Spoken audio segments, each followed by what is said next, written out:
আমানত না? ভোটটা কি আমানত, মানে কি আমার এই ভোটে জাতির নির্বাচনে জাতির কর্ণধার নির্বাচিত হবে, জাতির শাসকরা নির্বাচিত হবে, জাতির পরিচালক নির্বাচিত হবে।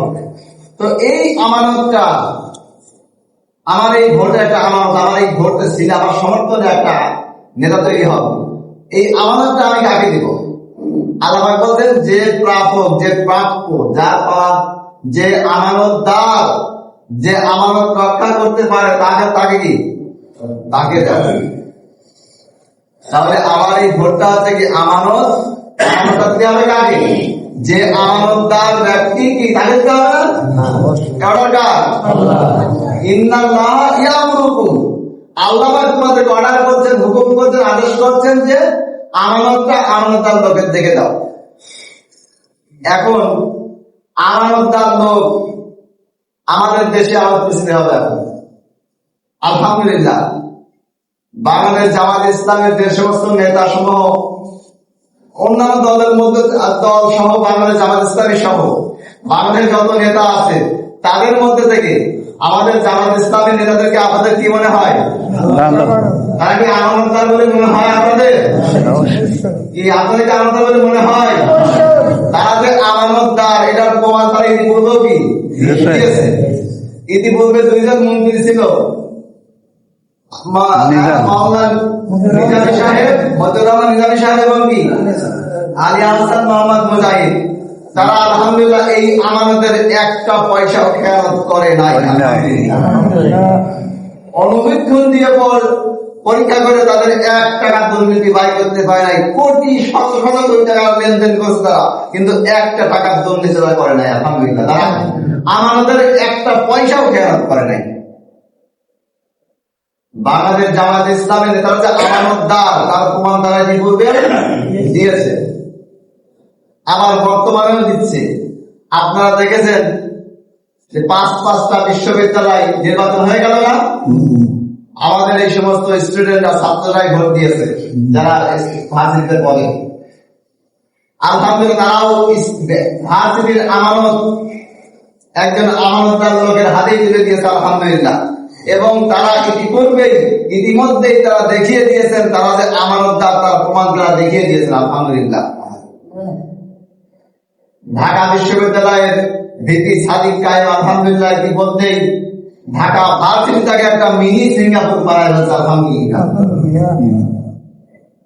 এবং ইতিমধ্যে প্রায় 1800 কোটি টাকার একটা প্রজেক্ট উন্নয়ন প্রকল্প ইতিমধ্যেই বিভিন্ন দাতা সংস্থা ভাই আলহামদুলিল্লাহ দিয়েছে, যার ব্যাপক কাজ আলহামদুলিল্লাহ হবে।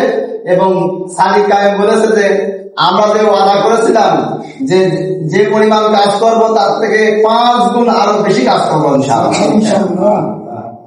আমানতদার লোকের হাতে গেলে এইরকমই দেশটা উন্নয়ন হয়, তাই না? ভার্সিটি গেছে, ভার্সিটিটা উন্নয়ন হচ্ছে। আগামীতে যদি আমানতদার লোকের হাতে আমাদের দেশটা পড়ে, ইনশাআল্লাহ আমাদের দেশটাও এরকম মিনি সিঙ্গাপুর হয়ে যাবে ইনশাআল্লাহ। আমরা কি সেই পরিবেশ দেখতে চাই? আপনাদের কি নিষেধ আছে যে আমাদের জামাত ইসলামের যে সমস্ত প্রার্থীগণ আছে এরা আমানতদার? আমাদের বিষয় আছে না? আমাদের কুষ্টিয়া কুমারখালী খোকসা আসলে আমাদের প্রার্থী জনাব জনতা আফজাল হাসান ভাই, কি মনে হয় তাকে? ভালো। কি মনে হয়? আমানতদার বলে কি মনে হয়? তার কাছে কি আমাদের এই দেশটা দিলে দেশটা ভালো থাকবে বলে মনে হয়? আমার তার কাছে আমাদের এই শত শত কোটি টাকার উন্নয়ন প্রকল্প তার মাধ্যম দিয়ে আসবে, এটা কি আমাদের তার কাছে থাকলে থাকলে নিরাপদ বলে মনে হয়? আমাদের এই বিষয় আছে আমাদের। আলহামদুলিল্লাহ তাকে আমরা আমাদের এই আমানতটা কি করবো? বুঝিয়ে দেবো। হুকুমকার আমি বললাম নাকি?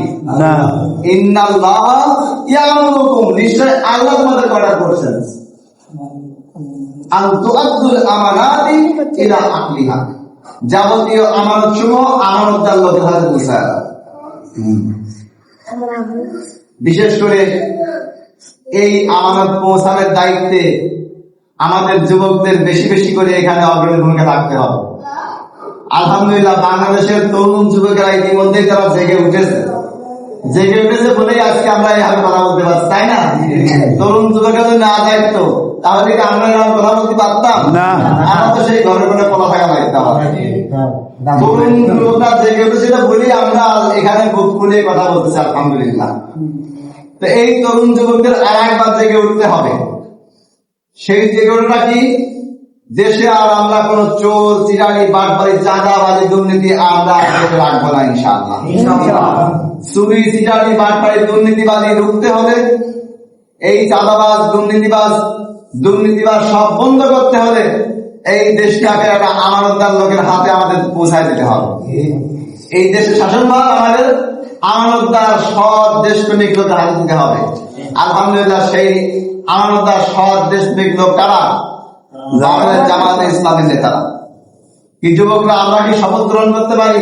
আমরা কি সিদ্ধান্ত গ্রহণ করতে পারি? ইনশাআল্লাহ আমরা এবার আমাদের এই দেশের শাসনভার ইনশাআল্লাহ আমরা আমানতদার সৎ দেশপ্রেমিক লোক হাতে তুলে দেবো, ইনশাআল্লাহ।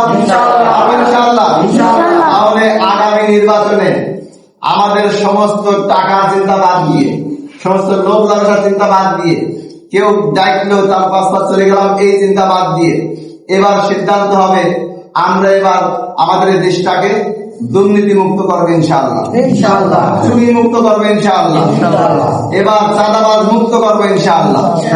সেই সিদ্ধান্ত নিয়ে আমানতদার লোককে বিজয়ী করার লক্ষ্যে আমার সমস্ত ত্যাগ তিতিক্ষা, আমার সমস্ত কুরবানি করে আমরা সেই আমানতদার লোকের হাতে আমাদের এই শাসন করে তুলে দেবেন, ইনশাআল্লাহ। আমাদের সবাইকে কবুল করে সবাই বলি আমিন। আলহামদুলিল্লাহি রাব্বিল আলামিন। আসসালামু আলাইকুম ওয়া রাহমাতুল্লাহ। আলহামদুলিল্লাহ, আমাদের একান্ত প্রিয় ভাই মোহাম্মদ রোজ মোবেন 7 নম্বর